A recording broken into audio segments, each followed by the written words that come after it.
për çdo opozitare dhe opozitar, duhet të ketë të qartë se ky është viti i provës madhe, ky është viti i sfidës më të madhe që kemi patur ndonjëherë në jetën tonë politike, ky është viti më përcaktues për të ardhmen tonë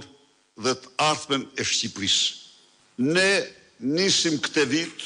pasi në një betejë të pabarabartë, në një betejë të vështirë, ne kemi dalur të paraqesim me sukses para shqiptarëve dhe komunitetit ndërkombëtar të vërtetat dramatike të narkoshtetit, të diktaturës autoritare apo autokracisë elektorale të Edi Ramës. Nuk ka qenë një gjë e thjeshtë, ka qenë një gjë shumë e vështirë për faktin se siç e dini, atë propagandë koprolalike që ai ka të ndërtuar në vend, duke vendosur në kontroll mbi 90% të mediave, kundrejt pagesave, kundrejt rishfeteve, për të mashtruar qytetarët shqiptarë dhe për të glorifikuar të keqen, për të mbrojtur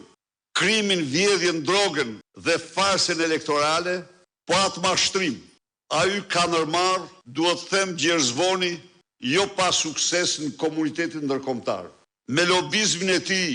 10-100 milionë euro në zyrtar të ndryshëm të llojit McGonigal, Mogherini, Koldeo e të tjerë, lista e tyre sigurisht shumë e gjatë dhe ne nuk e dim, por këta i marrin vesh se i nxjerrin aksidentet, ai ka bërë gjithçka, ka krijuar një mburoj rreth zyrtarisë kriminale, si